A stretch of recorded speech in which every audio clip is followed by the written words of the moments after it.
muchísimas gracias una vez más a la Fundación Ibercaja y en particular a Maite por su confianza, ¿no? Que bueno, pues ella siempre me da mucha carta blanca, ¿no? para organizar actos literarios, ¿no? Y efectivamente, yo cuando organizo un acto literario no es más que por mi afición, digamos, por la literatura y por la pasión que me despiertan algunos autores y algunos libros, ¿no? Entonces, bueno, pues como tú sabes, Javier, tú eres uno de mis maestros, ¿no? De los que más he aprendido leyendo tus novelas, ¿no? Desde Soldados de Salamina hasta hoy, ¿no? Y bueno, pues la verdad es que yo casi podría decir que esta presentación, en los términos en los que acabo de decir, es casi un acto de fe hacia tu literatura, ¿no? Porque yo cuando de pronto, pues al cabo de la vuelta del verano, la reentré, pues de pronto tengo noticia de que vas a publicar un libro sobre el Papa Francisco, sobre, pues en fin, sobre la resurrección, sobre el catolicismo, lo que significa el catolicismo hoy en día. Y entonces, pues bueno, pues en ese momento a mí inicialmente me tira para atrás, ¿no? Porque digo, ostras, yo tengo una educación católica, incluso mis hijas concretamente que están aquí, han recibido los sacramentos, van a un colegio religioso, ¿no?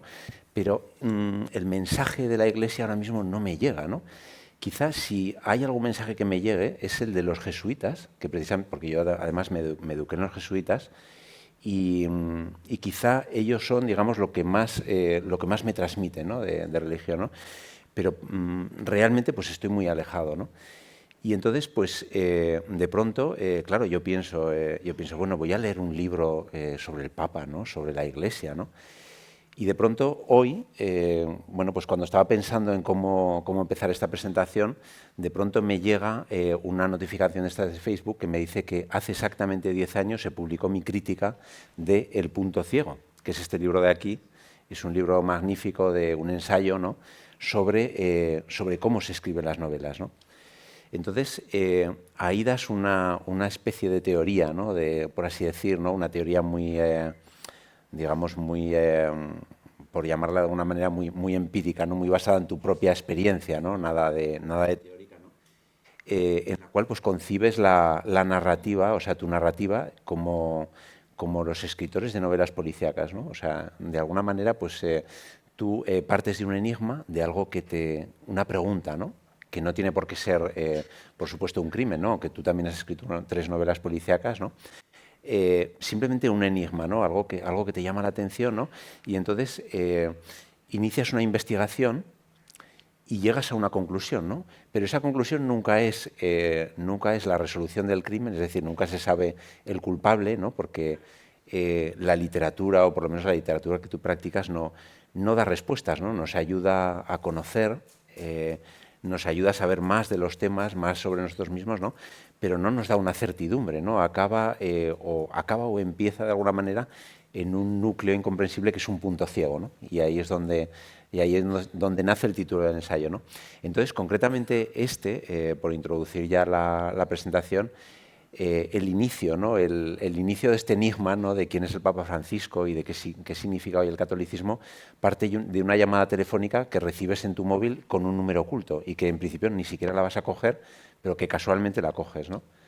Entonces, si quieres, puedo contar cómo empieza todo esto. Sí. Buenas tardes a todos, no sé si se oye bien. A Ibercaja por invitarme, a Ricardo también por estar aquí, por acompañarme. Sí, este es un libro muy especial. Yo puedo contar el origen. El origen es el siguiente. Yo estaba un día, hace 2 años, en el Salón del Libro de Turín. Después de un acto como este, estaba firmando libros y de repente mi editora italiana me dice: Javier, hay un señor del Vaticano que quiere hablar contigo. Entonces yo al principio me extrañé y luego pensé, no, ya sé por qué quieren hablar conmigo. Porque semanas antes había recibido efectivamente esa llamada de la que tú hablas, una llamada número oculto. Yo normalmente no contesto si no conozco el número, pero a veces juego a la ruleta rusa, y entonces pues cojo el teléfono a ver qué pasa. Y entonces ese día jugué a la ruleta rusa y era el Vaticano que me ofrecía la posibilidad de ir a un encuentro con el Papa en la Capilla Sixtina, donde se reunían artistas, les llaman así, creadores de todo el mundo, cineastas, qué sé yo, músicos, pintores de todo el mundo, en la Capilla Sixtina, no tantos, porque la Capilla Sixtina no es tan grande, y el Papa se dirigía a ellos para, en fin, para hablarles de temas que les interesaban. Esto lo habían hecho los papas desde Pablo VI, o sea, no hace tanto tiempo, y los demás papas lo han hecho una vez cada pontificado. Entonces yo, como estaba cerca de Roma, había aceptado ir a esa charla, a esa alocución del Papa. Y pensé que esta persona del Vaticano que me estaba esperando quería hablar de eso, pero no quería hablar de eso. Este señor se llama, el que quería hablar conmigo, se llama Lorenzo Fazzini, es el director de la editorial del Vaticano. Entonces este señor me dijo lo siguiente, me dijo, mire, señor Cercas, el Papa Francisco viaja efectivamente a finales, esto era en mayo, finales de abril, viaja a Mongolia, un país de tradición budista, donde hay menos de 1.500 católicos, y habíamos pensado en usted para que lo acompañase. Por si quería acompañarle, nosotros le abriríamos a usted las puertas del Vaticano, le facilitaríamos el viaje, le abriríamos las puertas del Vaticano, usted podría hablar con quien quisiese, podría, en fin, ver lo que quisiese, hacer lo que quisiese, y al final podría escribir lo que usted quisiese, o sea, un ensayo, una crónica, una novela, lo que a usted le pareciese bien. Y añadió, esto es la primera vez que el Vaticano lo hace. Nunca la Iglesia ha abierto las puertas a un escritor, así que esperamos que tal vez a usted le interese. Y claro, como ustedes se pueden imaginar, mientras este señor hablaba yo estaba atónito, estaba perplejo, me miraba con unos ojos de plato y yo recuerdo, en mi recuerdo, lo primero que le dije fue, ¿pero ustedes no saben que yo soy un tipo peligroso? Lo que recuerda Fazzini, que ahora es un personaje del libro y amigo mío y un personaje extraordinario, pues muy gracioso, él dice que lo que dije en realidad fue, ¿pero ustedes se han vuelto locos o qué en el Vaticano? Claro, y en realidad mi reacción fue lógica, porque por un lado eso nunca se había hecho, pero además me lo proponen a mí, que soy un escritor, y los escritores ustedes saben que tenemos que decir la verdad. Estamos obligados a decir la verdad. Hablando podemos, pero cuando escribimos tenemos que decir la verdad. ¿Verdad? Estamos obligados, es nuestra religión. Eso por un lado. Y por otro lado, como todos ustedes, todos los que estamos aquí, y todos los que están en Zaragoza, y todos los que están en España, todos somos cristianos, todos, sin excepción. ¿Verdad? No hay ninguna excepción. Todos venimos, hay un filósofo, Benedetto Croce, que decía, gran filósofo a principios del siglo italiano, decía non possiamo non dirci cristiani, no podemos no llamarnos cristianos. Todos venimos del mismo sitio. Venimos de una educación común. No, y de una civilización. ¿De dónde venimos? De Atenas y de Jerusalén, de Sócrates y de Jesucristo. Y de ahí venimos todos en todos los sentidos de la palabra, o sea, socialmente, políticamente, culturalmente, en todos los sentidos de la palabra. Todos somos así, pero yo, como tantísimos zaragozanos, aragoneses, españoles, europeos, etcétera, etcétera, perdí la fe. Y soy ateo. Soy ateo y además soy anticlerical, como el Papa Francisco. Esto no es una broma, esto es muy serio. Y después hablamos, si quieren ustedes, de esto. Lo es, de verdad, como la Iglesia Católica hoy lo es. Y esto es un dato fundamental, y si quieren ustedes se lo explico enseguida. Entonces, claro, de ahí mi sorpresa. Pero, dicho esto, claro, yo no sé, la única pregunta que me he hecho en todo este tiempo es ¿por qué me eligieron a mí? De todos los escritores del mundo, ¿por qué me eligieron a mí? Yo puedo especular, pero esa pregunta no la he hecho, porque no me interesa nada. Ahora sí, lo que sí sé, con toda seguridad, Ricardo, es que hay ningún escritor con dos dedos de frente, en su sano juicio, hubiera rechazado una oportunidad como esta, que nunca se ha presentado. Entonces, digamos que el único mérito que puede tener este libro es que es un libro que nunca se ha escrito. Claro. Porque nunca se ha hecho así. Realmente el Vaticano era un mundo completamente opaco, ¿no? O sea, es decir, a ti te dejan entrar totalmente, te permiten entrevistarte con todos los cardenales, con todas las personas, ¿no? Claro. Incluso, tú pides un favor especial a cambio de escribir el libro, que es que te concedan unos minutos de conversación con el Papa. Es mucho más que eso, es mucho más importante. Es decir, vamos a ver, rápidamente explico cómo es esto, para que se hagan ustedes una idea. O sea, este libro es un libro que trata un tema muy distinto a los libros que yo he tratado antes, aunque mentiría si no reconociese que yo ya tenía en la cabeza haber tratado la cuestión de la religión. ¿Qué hacemos con la religión hoy? ¿No? hoy cuando Europa es un continente secularizado. Europa siempre fue el centro del cristianismo. Ya no lo es. Europa es un continente secularizado, por decirlo con la frase tópica, pero cierta, las iglesias están vacías. Y el centro del cristianismo se ha desplazado hacia América, Latinoamérica, África, etc. ¿Qué hacemos con eso que ha sido totalmente decisivo, con la Iglesia Católica que ha sido totalmente decisiva, repito, durante 2 milenios, que se dice pronto, en todos los sentidos? ¿Qué ocurre con eso hoy? Entonces, este libro trata ese tema que nunca yo había tratado, al menos directamente, y es un libro singular, porque es un libro que en parte, es un libro mestizo, es un libro híbrido, es un libro que es muchos libros, es decir, pero esto como en otros de mis libros, es decir, en otros de mis libros también lo eran medio ensayo, medio crónica, medio biografía, medio autobiografía, es decir, este libro en parte es un ensayo acerca de qué ocurre con la Iglesia hoy, qué es la Iglesia hoy, qué significa hoy, qué hay ahí dentro, cómo son, qué es lo que dicen realmente, etcétera, etcétera. Por otro lado, claro, para escribir este libro, la primera tarea, y tal vez la más importante, era quitarme los prejuicios, llegar al Vaticano con los ojos limpios de prejuicios, porque yo y todos ustedes, todos, estamos llenos de prejuicios respecto a la Iglesia, unos de un tipo, otros de otro, todos queremos saber cómo funciona la Iglesia, todos queremos saber qué es lo que hay en el Vaticano, y es falso.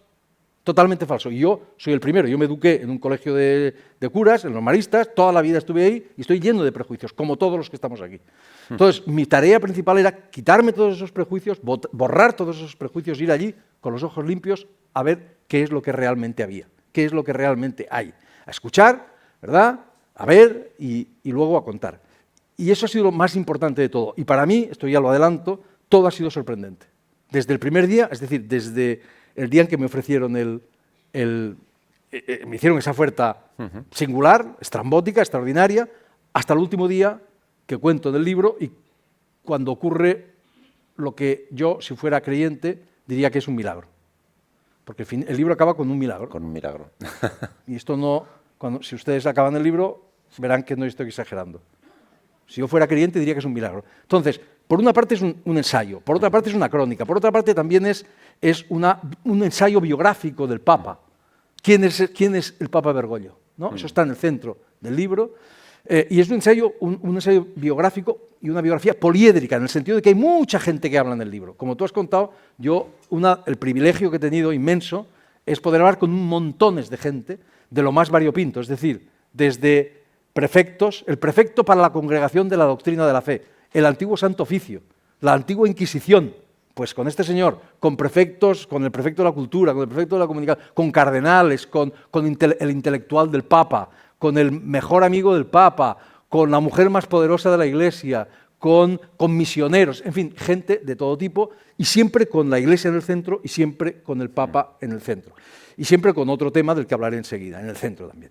Y luego también es una autobiografía, porque yo soy un español, europeo, occidental, normal y corriente, educado en el catolicismo, que perdió la fe en determinado momento, etcétera, etcétera. En el libro se dice que es un batiburrillo de cosas. Eso es a lo que aspiro yo. Un libro también, por ejemplo, un libro de viajes. También es un libro de viajes. De toda esa amalgama, ¿no?, de género. Exactamente. Y luego yo diría que al final son como capas, ¿no? Es decir, o sea, hay una capa, digamos, que es la más íntima, la más nuclear, que es la tuya, pues también con tu madre. Pero déjame contar eso. Sí. Permíteme contar eso. Sí, por supuesto. Acabo enseguida. ¿Todo eso qué es al final? Todo eso al final es una novela. Es una novela sin ficción, porque la novela es el único género capaz de integrar todos los demás géneros y de trascenderlos. Es el único género literario capaz de hacer eso. Así que es una novela. Pero además, déjenme decirles otra cosa, es una novela, y ahí es donde voy a lo que tú estabas diciendo, es una novela policial. Porque yo, en este librito que tú reseñaste con tanta inteligencia y con tanta generosidad, que se titula El punto ciego, que eran unas conferencias que di en Oxford hace ya algunos años, una de las cosas que decía era que todas mis novelas y todas las novelas que a mí me importan de verdad, del Quijote para acá, el Quijote es la que más me importa, pero hablaba de muchas otras, todas son a su modo novelas policiales. Todas son novelas policíacas o policiales, en el sentido de que en el centro de todas hay un enigma y alguien que intenta descifrar ese enigma. Y eso es la esencia del género policial. Bueno, Esta también lo es, solo que en este caso estamos ante el enigma más descomunal, ante un enigma colosal. Cuando a mí me propusieron, cuando a mí Lorenzo Fazzini, el enviado del Vaticano, me hizo esa propuesta, en lo primero que pensé fue en mi madre. Mi madre era una persona profundamente católica, profundamente católica.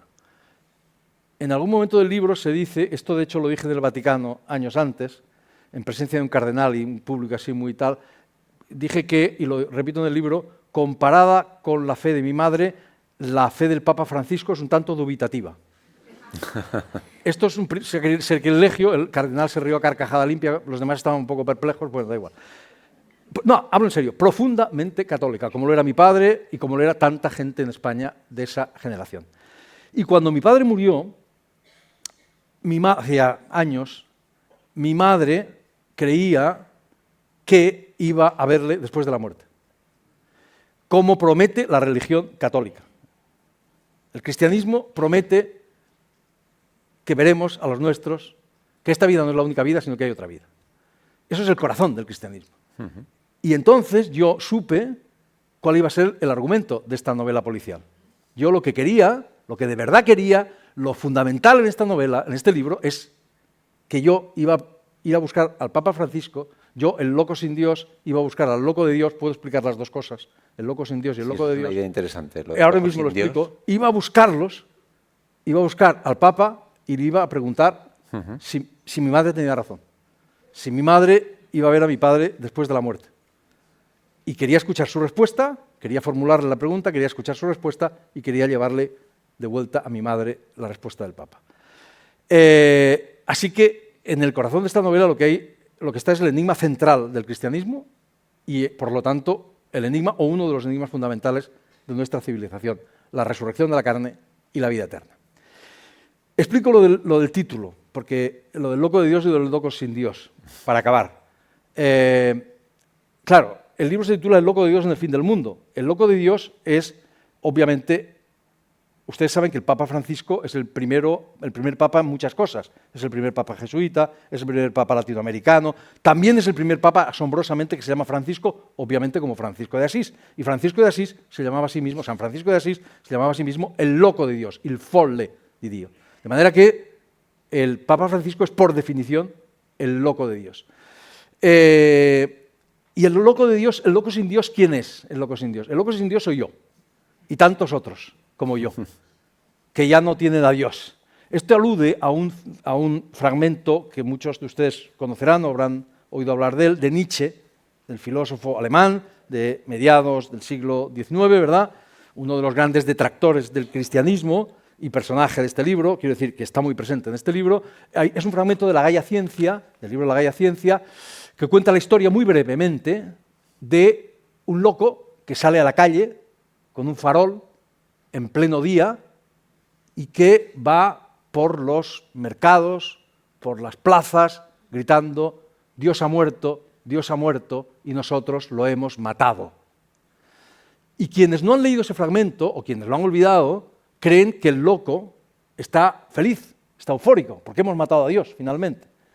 La realidad es que no es así, la realidad es lo contrario. La realidad es que el loco está desolado, es que el loco está tristísimo, porque si Dios no existe, como dice Iván Karamazov, el protagonista de Los hermanos Karamazov de Dostoyevsky, si Dios no existe, todo está permitido, dice Iván Karamazov. Porque si Dios no existe, si Dios ha muerto, la base, el fundamento de nuestra civilización se ha derrumbado y ya nada tiene sentido.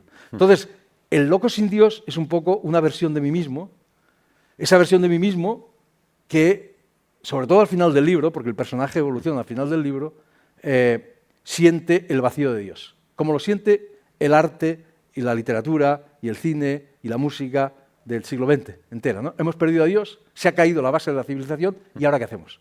Esa es la gran pregunta. En cuanto al fin del mundo, obviamente es, por acabar con el título, el fin del mundo es obviamente Mongolia, simbólicamente, ¿verdad? Mongolia, ahí nos vamos al fin del mundo. El loco sin Dios se va a buscar al loco de Dios hasta el fin del mundo para preguntarle si existe la vida eterna, la resurrección de la carne y la vida eterna. El Papa va al fin del mundo, el loco de Dios va al fin del mundo, pero ojo, también viene del fin del mundo. El Papa va al fin del mundo, pero viene del fin del mundo, porque ustedes se acuerdan, y hay alguien que está sintiendo, se acordará de que cuando el Papa es elegido, el Papa Francisco es elegido, sale al balcón de la Basílica de San Pedro y lo primero que dice ya sorprende a todo el mundo, porque este es un Papa que sorprende permanentemente, ya sorprende a todo el mundo, porque dice buenas noches a todos. Y algunos de un misionero, por ejemplo, me decía, ¿pero qué es esto de buenas noches? Los papas no dicen buenas noches, saludan urbi et orbi, buenas noches, y a continuación dice, como ustedes saben, literalmente lo cito, más o menos, me equivocaré en una palabra. Como ustedes saben, el trabajo del cónclave consiste en elegir un papa, un obispo de Roma, y parece que mis hermanos cardenales han ido a encontrarlo casi al fin del mundo, porque el papa venía de Argentina, ¿verdad? Han ido a encontrarlo casi al fin del mundo. Todo el mundo dijo, qué humildad, qué tal, qué cual. Esto dio lugar a, en mi opinión, si hay aquí algún periodista que me corrija, pero bueno, estoy dispuesto a defenderlo, al que es el mejor titular de la historia del periodismo, en mi opinión, que luego se convierte del libro en un leitmotiv, en algo que se va repitiendo. El mejor titular de la historia del periodismo se publicó al día siguiente en un periódico gratuito colombiano, y a toda página decía, argentino pero modesto. Eso es insuperable. Bueno, realmente, claro, el Papa Francisco, o sea, yo creo que de alguna manera hay como tres planos en la novela, ¿no? Hay un plano, pues eso, que es el tuyo biográfico, ¿no? Hay otro que de alguna manera es una novela coral sobre el catolicismo, sobre el sentido del catolicismo hoy en día, porque tú haces muchas entrevistas, ¿no? Y luego está ese núcleo que es la biografía de Francisco, ¿no? O sea, es como si dejáramos los tres planos, ¿no? Y entonces, claro, Francisco sorprende desde el primer momento porque ya desde su propia, como tú cuentas en el libro, ¿no? Ya desde su propia elección, creo que la residencia Santa Marta, donde él vive, es el lugar donde se alojó cuando se celebró el cónclave. Y llegado a este lugar ya no se quiso ir a vivir a la residencia de los papas, ¿no? O sea, tal era su anticlericalismo, su antiformalismo, su humildad. Sin embargo, luego, por otro lado, también es un personaje también con claroscuros, ¿no? Porque, bueno, pues a lo largo de su vida también ha tenido conflictos, ¿no? Por ejemplo, en los jesuitas, ¿no? Que lo condenaron al ostracismo, porque tuvo una serie de problemas cuando él era padre provincial del Paraguay y de Argentina, pues parece ser que tuvo varios enfrentamientos con sus superiores y le dijeron, váyase usted a la provincia de Córdoba, a una residencia de ancianos ahí fuera de los núcleos del poder y reflexione, ¿no? ¿Tú crees, cuál es la impresión global que sacas después de tantas entrevistas, ¿no? ¿Es humilde, es orgulloso, es simplemente un ser humano, como todos, ¿no? Que tiene virtudes y defectos? El libro es en parte eso, es un ensayo biográfico, un intento de descubrir quién es este hombre. Uh-huh. Si yo tengo que definirlo con una sola frase, no intento definirlo de muchas maneras, ¿no? Hablando con gente, etcétera. Yo he leído toneladas de libros, no hace falta decirlo, creo que he leído todo lo que ha escrito y en fin. Si tengo que definirlo con una sola frase, diría que este hombre es un hombre en lucha consigo mismo, en lucha, en combate permanente consigo mismo. Es decir, es un hombre muy consciente de sus propias limitaciones, de sus propios defectos, de los errores que ha cometido y que ha luchado a brazo partido por ser el mejor que podía ser. Y cuando digo que es un hombre con muchas limitaciones, o sea, la palabra sorpresa es permanente, para mí en el Vaticano y con este hombre, pero no solo con este hombre, sino con el Vaticano en general. Pienso en una cosa, las primeras palabras que dice este hombre, el Papa Bergoglio, cuando es elegido, antes de salir a la Plaza de San Pedro, es decir, cuando lo nombran Papa en la Capilla Sixtina, lo primero que dice es, acepto, y a continuación añade, pero soy un pecador. Eso es lo primero que dice. Yo modestamente, o sacrílegamente me permito corregirlo, porque creo que se equivocó. Creo que lo que quería decir es, sí, acepto porque soy un pecador.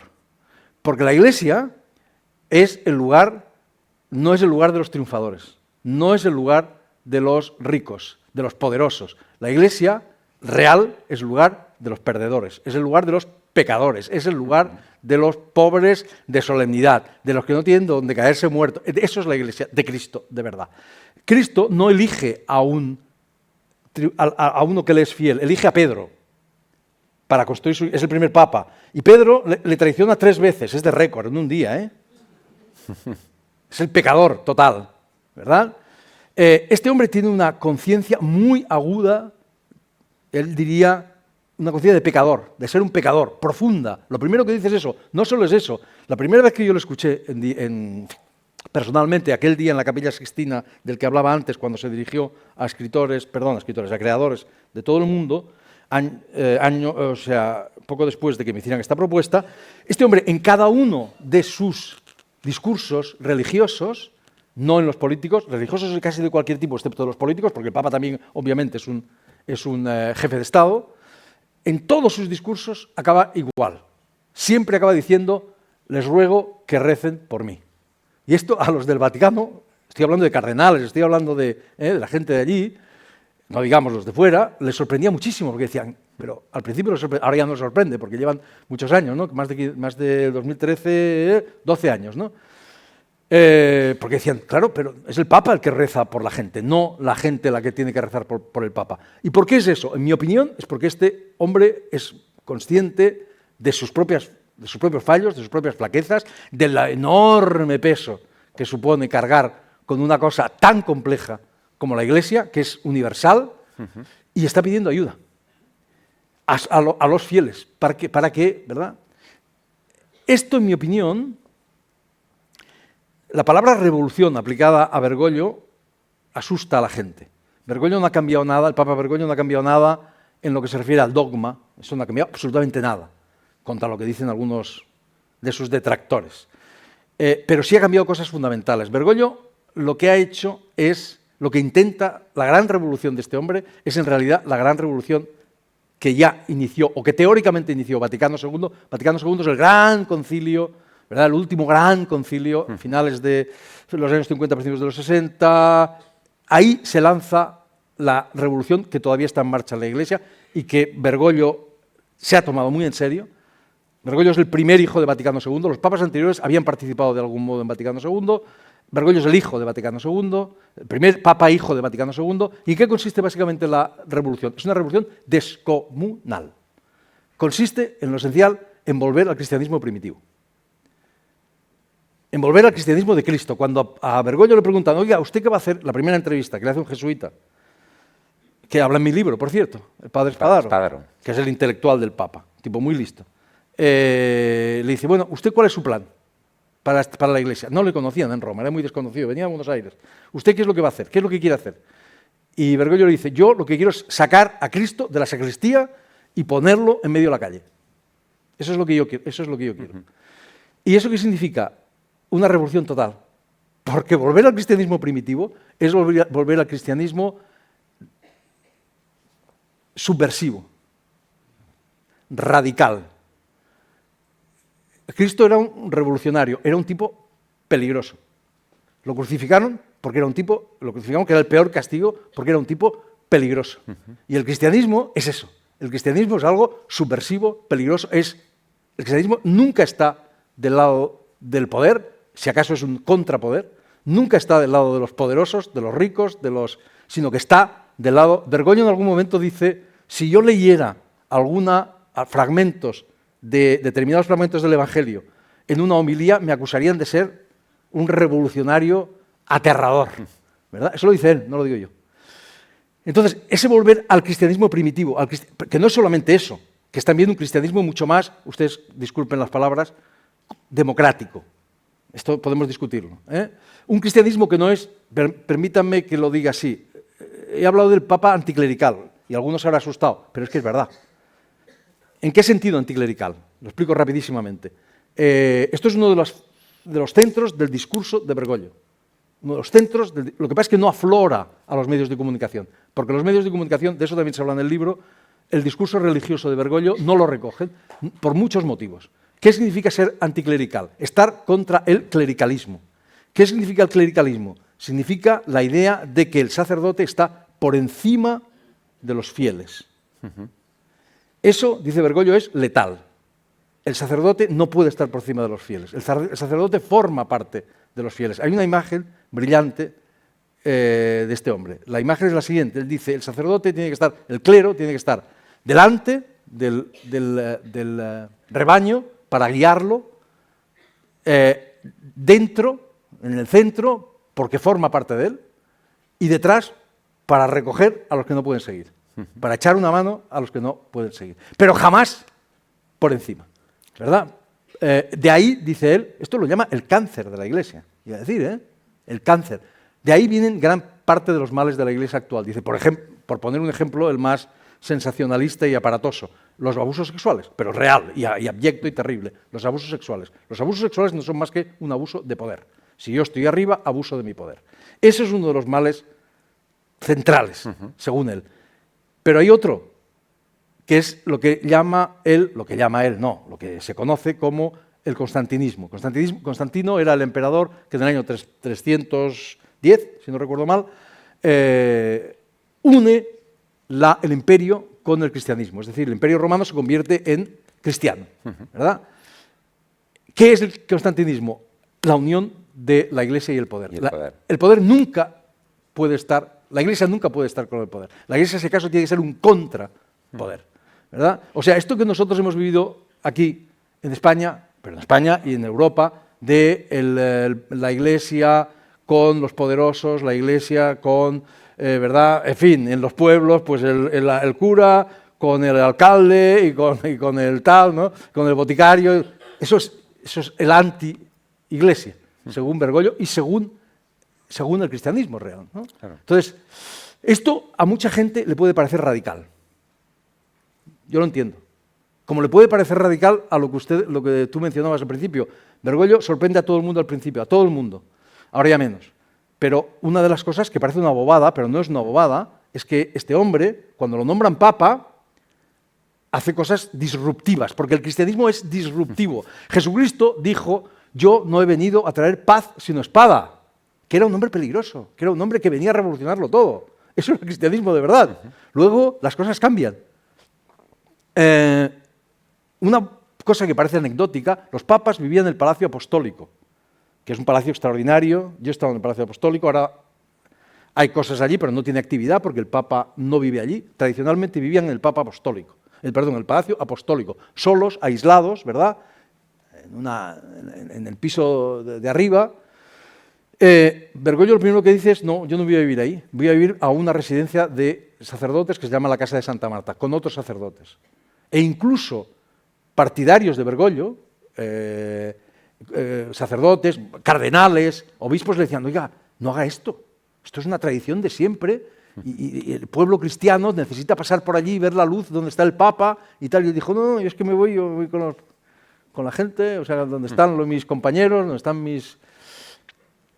Hay gente que habla, no, claro, es que hay gente que dice, no, esto es un cristianismo demasiado radical, lo entiendo.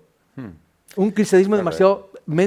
Queremos un cristianismo más conservador, más tradicional, más, ¿verdad?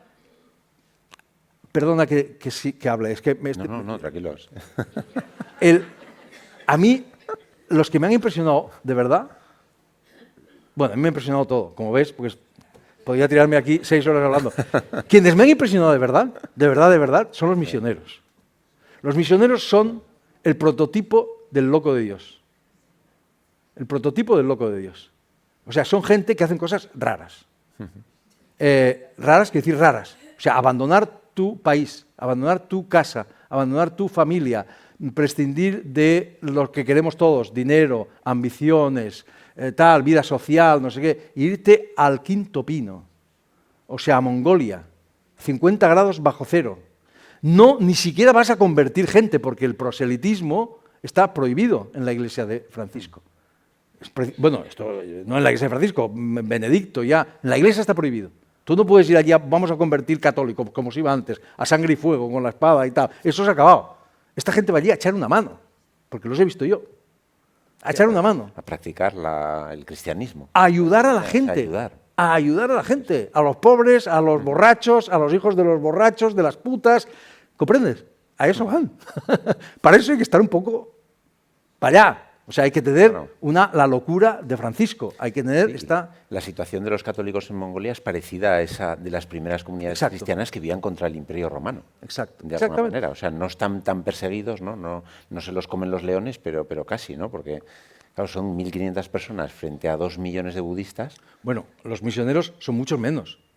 Los católicos son 1.500, pero 1.500, claro, 1.500 católicos y misioneros poquísimos. Hay misioneros poquísimos. No saben la lengua, no saben nada, llegan allí. No, esta gente es extraordinario. Y para Bergoglio, el cristiano ideal, si existe un cristiano ideal, es el misionero. O sea, todo cristiano tiene que ser un misionero. Y Bergoglio lo dice literalmente, para ser misionero hay que estar como una cabra. O sea, tienes que tener la locura esta, porque hay que salirse dejarlo todo, ¿no? Claro, dejarlo todo. Como cuando Cristo llama a los apóstoles, ¿no? Déjalo todo y ven conmigo. Y ven conmigo. ¿No? O sea, hay que comprender, hay que tener esta locura. Esto es una iglesia radical, es la iglesia de Cristo. No es otra. Les voy a contar una anécdota, que esta es fantástica. En el libro hay una obra maestra uno de los escritores favoritos de Bergoglio y de cualquier persona es Dostoyevsky, el gran escritor ruso. Y Dostoyevsky, en Los hermanos Karamazov, hay una fábula que es la fábula del Gran Inquisidor. Y la fábula del Gran Inquisidor cuenta lo siguiente, cuenta la historia de el Gran Inquisidor, que es la encarnación de la iglesia constantinista. Es un tío que va vestido ahí, es una bestia altísima, el poder puro, rodeado de esbirros, rodeado de gente y tal. Y de repente aparece Jesucristo que ha resucitado. Y hay una conversación, sobre todo el discurso del Gran Inquisidor, hablándole a Cristo. Cristo que está resucitado, y le dice, ¿pero qué haces aquí? ¿Pero tú qué pintas aquí? Vuélvete a la muerte, aquí no pintas nada. ¿No entiendes? Tú has venido a liberar a la gente, y la gente no quiere ser liberada. Nosotros, dice cosas terribles el Gran Inquisidor, que es la encarnación de la iglesia existente. Nosotros, los seres humanos, cuando le das libertad, lo primero que buscan es la manera de esclavizarse, porque la libertad da miedo. Y tú has venido a liberar a la gente. Tú has venido a traer un mensaje de revolucionario, peligroso, tal. Vete otra vez a la tumba y déjanos nosotros administrar tranquilamente tu herencia. Esa es un poco la visión, en mi opinión, de la Iglesia, de una parte de la Iglesia, la parte de Bergoglio, es decir, la Iglesia durante siglos de algún modo pervertido el mensaje de Cristo. Por eso, lo primero que dice Bergoglio es hay que sacar a Cristo de la sacristía y hay que meterlo en la calle y ponerlo ahí. Y el ejemplo son los misioneros. Bueno, y hablando del Gran Inquisidor, un poco por cambiar de tercio, tú tuviste la oportunidad de entrevistarte con el Gran Inquisidor actual, con el prefecto de la Congregación de la Doctrina de la Fe, creo que es, ¿no? Sí. Que es el actual, o sea, lo que antes era el Santo Oficio, ¿no? Sí. Y entonces es un señor, me parece Tucho Fernández, puede ser, sí. que es cardenal ahora mismo, sí. y que es un señor, a mí es uno de los capítulos del libro que más me gusta, ¿no? Tu entrevista con Tucho Fernández, porque me parece un ser completamente peculiar, que uno nunca diría que un cardenal es así, ¿no? Por eso te decía que desde el principio todo es una sorpresa, pero desde el principio hasta el final, todo. Sí. Por ejemplo, este personaje nunca dirías que este hombre es el inquisidor. Porque dices que en cierta parte de su vida escribió y publicó poemas eróticos. Sí, aquí en España la parte más reaccionaria de la Iglesia le llama el porno cardenal. Porque escribió, porque no han leído a la Iglesia. Porque si tú lees, basta que leas el Cantar de los Cantares o basta que leas a los místicos para saber que tantas veces se ha unido el sexo, o sea, el erotismo, desde el Cantar de los Cantares, desde el principio, con el amor de Dios. Pero efectivamente, este hombre publicó una serie de poemas eróticos divinos, ¿no? Eróticos a lo divino, y le llaman el porno cardenal. Bueno, esto es la parte más...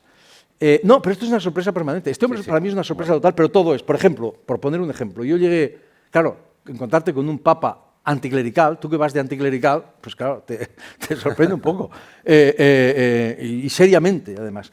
O, por ejemplo, hay una frase que se repite en el libro que es como un leitmotiv. Mis libros funcionan un poco como las yo lo imagino así, como canciones de rock and roll. Yo me eduqué con el rock and roll, me gusta muchísimo. De hecho, hay 2 citas de los Rolling Stones en el libro, de 2 canciones que la gente cree que son canciones diabólicas, en realidad son canciones religiosas. Simpatía por el diablo es una canción religiosa, lo que pasa es que la gente no...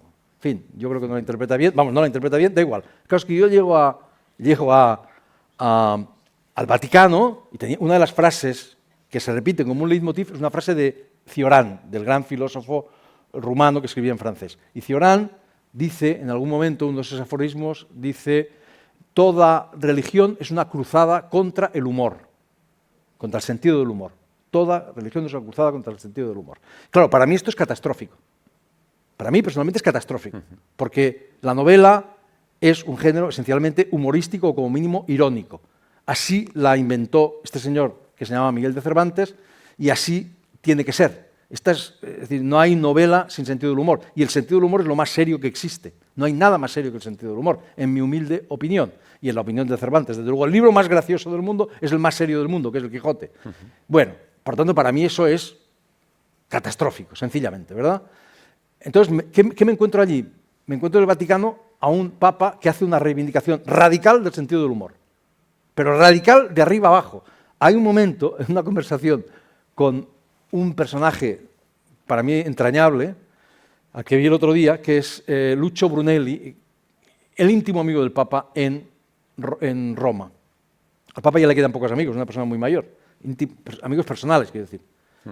Este era un viejo vaticanista que le conocía de antes y tal. Bueno, entonces, este hombre, en un momento determinado de la conversación, me dice, hablando de esto, hablando de la frase de Cioran, me dice: ¿sabes qué me dijo una vez el Papa?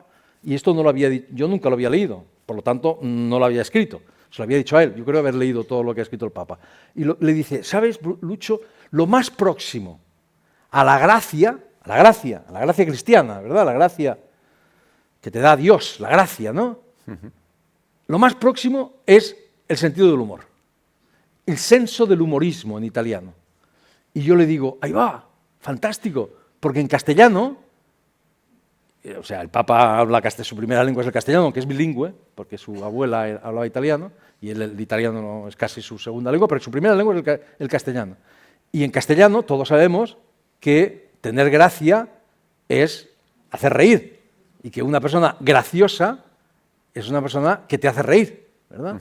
Y él hace una reivindicación permanente del sentido del humor. Su escritor favorito, casi más que Dostoyevsky, es Chesterton, del cual decía Kafka que era tan gracioso que parecía que había visto a Dios.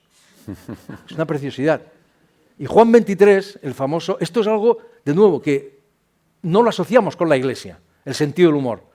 ¿Qué asociamos con la Iglesia? La seriedad, lo tétrico, el gran inquisidor, el miedo, el no sé qué, la solemnidad, pero no el sentido del humor, que, repito, es la gracia. No hay nada más próximo a la gracia que el sentido del humor. Juan XXIII, que era el modelo de este hombre, de Bergoglio, en realidad quería haberse llamado Juan XXIV, una vez le preguntaron: ¿cuánta gente trabaja en el Vaticano? Y él contestó: más o menos la mitad. Y todo así. Entonces, esto es una sorpresa desde el principio hasta el final. Y Javier, Chesterton también escribió una biografía de San Francisco de Asís, ¿verdad? Era su ídolo, escribió muchísimo sobre San Francisco de Asís. Era su ídolo total. Bueno, también otra característica de Francisco, ¿no?, como Papa, es su falta de... Yo creo que su falta de solemnidad. A él no le gusta nada la solemnidad, que efectivamente está en contra del humor, ¿no? Y a mí hay una cosa que me llama la atención, creo recordar que en el libro, ¿no?, que el primer acercamiento en que alguien, pues no sé si es Faccini o otro, ¿no?, le habla de que, en fin, de que tú quieres comentarle el tema de tu madre y tal, pues le viene a decir que quieres hablar de la resurrección de la carne, ¿no? Y él contesta: no me apetece. No, así, ¿no? Y luego cuando le dicen que quieres hablar de tu madre, entonces le dice, tú diré que quieres hablar de tu madre y entonces te hará caso, ¿no? Como que sí, más que de alguna manera, sí, es algo así como una falta de solemnidad, ¿no? Que no le gusta. Es verdad. A lo mejor el hombre piensa, dice, este hombre me va a someter aquí a un tratado de escatología, ¿no? En fin, que se lea un libro, ¿no? Esa es una broma que hacemos. El libro, o sea, yo en mi vida personal intento ser una persona razonable y tengo fama de serio, que es falso. Pero yo soy un loco reprimido. Y en mis libros la locura se desmadra, y en este libro se ha desmadrado del todo. Porque el tema es ese, ¿verdad? La locura la locura de Dios y la locura sin Dios. Sí, está lleno de cosas de estas, sí. No, en algún momento yo me di cuenta, claro, al principio cuando me propusieron esto yo pensé, pues yo voy a, ¿sabes qué? Voy a hablar con el Papa, voy a hablar con él de esto, lo otro y lo de más allá. Pero enseguida, en cuanto empecé a investigar seriamente, porque yo conocía a este Papa como ustedes, o sea, más o menos, superficialmente y tal, como conocía la Iglesia de hoy, más o menos. A mí siempre me ha interesado el Vaticano, como buen ateo, me ha interesado mucho el Vaticano, pero no, tenía un conocimiento superficial, ¿no? Entonces llegué, cuando empecé a meterme, sumergirme en el asunto, me di cuenta de que, claro, los papas no concedían entrevistas, o poquísimas, digamos, o sea, una cosa totalmente excepcional. Pero este papa, que no concedía entrevistas cuando era arzobispo de Buenos Aires, se había hartado de dar entrevistas. O sea, ha dado entrevistas a todo el mundo. Pero hasta el punto de que su mejor amigo, Lucio Brunelli, me decía, que era vaticanista, o sea, periodista del Vaticano, me decía, yo creo que ha dado demasiadas entrevistas. Y es verdad, del Papa lo sabemos todo. Le han preguntado sobre todo, Ucrania, la inmigración, todo lo que ustedes quieran. Lo sabemos. Ha publicado biografías, varias autobiografías. O sea, es que se sabe todo. Yo pensé, ¿y para qué demonios quiero yo otra vez otra entrevista? Pero espérate, que pero yo quería hablar con él cuando yo llego al Vaticano y les digo, me preguntan, oye, bueno, por curiosidad, porque tampoco ¿y de qué quieres hablar con él? Y yo les dije, muy fácil, de la resurrección de la carne y la vida eterna, de si mi padre y mi madre van a ver, de si mi madre va a ver a mi padre después de la muerte. Todos se quedaban atónitos. Decía, pues de eso nadie le ha preguntado nada. Y yo decía, pero ¿cómo es posible que de esto nadie le haya preguntado nada? Pero si este es el centro.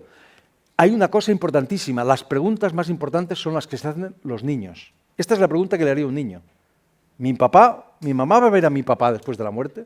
Las únicas preguntas importantes son las que hacen los niños. Esto yo lo tengo más que claro. Todos mis libros intentan partir de esas preguntas. Las manzanas, ¿por qué las manzanas se caen para abajo y no para arriba? Newton sacó algo de eso, ¿verdad? Pues esas son las preguntas que cuentan. Entonces, a mí lo que me interesaba hablar de eso. Y luego en el libro hay muchas bromas sobre este asunto y tal, sí, porque alguien especula, joder, qué pereza da aquí que venga un intelectual español a preguntarme a mí, el Papa, sobre teología. En realidad no quería hablar de teología. Mi interés no es teológico, yo no soy un teólogo, mi interés es puramente personal. Luego en el libro se habla de muchas cosas, se habla de todo, se habla de teología, se habla de historia, y se habla de la manera más transparente posible, porque yo creo que es posible contar las cosas más complejas de la manera más transparente posible. Quien no es capaz de contar las cosas más complejas, de la manera más transparente y que lo entiende todo el mundo, es que no las entiende, no entiende esas cosas. No, y sobre para todo mí está si eres el Papa, que tienes que lanzar un mensaje universal, ¿no? Que tiene que entender todo el mundo.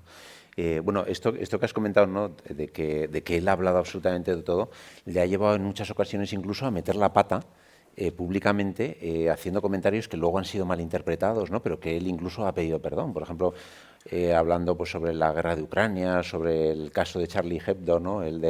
Cuéntanos un poco, en fin, ese tipo de... A patadas. ¿Cuántas te cuento? Patadas. Me llamó la atención lo de Charlie Hebdo, ¿no? que dijo que, bueno, pues que, en fin, que no había que no había nunca que meterse con la religión, ¿no? O sea, cuando realmente defendiendo en este caso a los musulmanes. No, es el peor momento de... sí.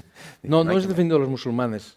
Ese es el peor momento del Papa, en mi opinión. No, él ha metido muchas veces la pata y sus opiniones, pues sus opiniones sobre la inmigración, sus opiniones sobre cualquier cosa, me parecen bien. O sea, algunas son correctas, otras son incorrectas. Yo intento no juzgar, porque el oficio del novelista, del escritor, no es juzgar. Juzgar es para los jueces y para el lector, si quiere. El oficio del novelista, del escritor, del que piensa, es entender. Y entender no significa justificar. Entender significa darse los instrumentos para no volver a cometer los mismos errores. Tú, solo entendiendo a un terrorista, puedes impedir que el terrorista actúe. Si tú no entiendes por qué actúa, nunca lo vas a impedir. Entonces, ese es el oficio de un escritor. Entender y no justificar. Entender no tiene nada que ver con justificar. Es exactamente lo contrario. Entonces, yo he ido a la Iglesia a intentar entender todo, entender qué es la Iglesia, qué hace la Iglesia hoy, quiénes la forman, quién es este hombre que está en el centro. Esto no es una biografía del Papa, desde luego no es una agiografía del Papa, no es una vida de santos. Cuando el loco sin Dios critica, o sea, ve que el Papa ha dicho una tontería, pues lo dice y ya está. ¿Has visto, por ejemplo, lo de Charlie Hebdo, que dijo una barbaridad, Sí, que luego incluso pidió pide disculpas. disculpas. Bueno, esto es algo importante. Claro, realmente es un ser humano, ¿no? Y nos muestra su lado humano. Claro, Es decir, claro. si él fuera ya con discursos preparados y no diera miles de entrevistas, pues seguro que no metería la pata, ¿no? Pero Lo de que el Papa habla como él quiere darnos una impresión anticlerical, ¿no? De ser humano, de proximidad, pues claro, pues le pasa como a todos nosotros, ¿no? Eso hay gente que le molesta. Hay gente que quiere volver al Papa intocable, al Papa semidivino, Sí, al que tipo quiere volver a la Benedicto iglesia XVI, ¿no? del boato, no de la austeridad que ha impuesto este hombre. Hay gente que, no solo las jerarquías reaccionarias de la iglesia, no, hay gente que lo quiere eso. Yo lo respeto, pero eso no es la iglesia. Y una de las cosas que ha hecho este hombre sorprendente, esto de que el Papa habla ex cátedra, que nos decían de niños, o sea, ex cátedra quiere decir que lo que dice siempre es verdad, es una tontería, es mentira. Es falso. El Papa solo habla ex cátedra en determinados puntos concretos. Si hay algún religioso, lo sabe muy bien. Cuando tiene que hablar acerca del dogma, pero cuando habla, pues se equivoca como todo el mundo. No solo faltaría. La diferencia es que este hombre pide disculpas. Dice, pues esto me parece que me he equivocado. O esto me parece que no lo dije muy bien. Y hay gente que esto le desconcierta. Dice, joder, pero el Papa, me refiero a fieles, pero es así. Y él lo hace deliberadamente y creo que es lo correcto. No hay otra cosa, ¿no? Javier, ¿tú cuál crees que, o sea, ya un poco por concluir, cuál crees que sería el punto ciego de? Yo creo que en esta novela sin ficción hay bastantes puntos ciegos. Yo creo que hay uno que es elemental y es el centro. Es decir, las novelas del punto ciego, mis novelas todas funcionan igual. Y las novelas que a mí me importan, eso es lo que cuenta el punto ciego, este ensayo que escribí, que son una serie de conferencias. O sea, en todas las novelas parten de una pregunta, todas las novelas, mis novelas y las que a mí me importan, del Quijote para acá, repito, al principio hay una pregunta. Y toda la novela es una búsqueda de respuesta a esa pregunta. Y al final de la pesquisa, ¿no?, de la búsqueda, ¿cuál es la respuesta? La respuesta es que no hay respuesta. La respuesta es la propia búsqueda de una respuesta, la propia pregunta, el propio libro, ¿verdad? Así funcionan mis novelas, por eso son novelas policiales. Aquí el punto ciego, es decir, al final hay un punto ciego, a través, ¿verdad?, del cual no ves nada, pero esa no ver nada es lo que te permite ver. Esa oscuridad es lo que ilumina, ese silencio es lo que es elocuente, ¿verdad? En este caso está clarísimo, el punto ciego central está clarísimo, luego hay muchos puntos ciegos, pero el punto ciego está clarísimo, que es la resurrección de la carne y la vida eterna. Al final de este libro tiene dos finales, tú lo has leído, y en realidad tiene dos finales. Yo puedo decir, no puedo contarlo todo, porque si lo contase todo, mi editor me mataría y es como contar el final de una novela policial, ¿verdad? Hacer un spoiler, como se dice ahora. Yo puedo decir lo siguiente, puedo decir que yo le hago la pregunta al Papa, en circunstancias muy especiales, y que el Papa responde. ¿Y cuál es la respuesta del Papa? Eso es lo que no voy a decir. Tendrán ustedes que llegar a las últimas páginas y les aconsejo no empezar por el final, no hacer trampa. Sí voy a decir lo siguiente. Diré que la respuesta, o sea, el final del libro, o sea, la resolución, o este primer final, porque hay dos finales, ahora hablo del segundo, el primer final, que es ese, cuando yo le pregunto al Papa, le hago al Papa esa pregunta y el Papa me contesta, Aristóteles estaría eufórico. Porque Aristóteles decía que el final ideal es a la vez inevitable y sorprendente. Y en este caso, para mí es inevitable y totalmente sorprendente. Porque la respuesta del Papa, yo no sé qué opinas, pero para mí a mí me deja totalmente perplejo. No me la esperaba en absoluto. Nadie de con los que yo hablé antes de ir allí, de emprender el viaje al Vaticano y a Mongolia, porque claro, Mongolia es muy exótico, pero el Vaticano es mucho más exótico, eso también se lo digo, mucho más. Nadie pudo imaginar eso. Entonces, hay una respuesta y la respuesta es así. Eso por un lado, y por otro lado lo que hay es un segundo final, que es, como ya he dicho, y vuelvo a repetir, y si les engaño a ustedes, pídanme cuentas, pero no les engaño, es un pequeño milagro.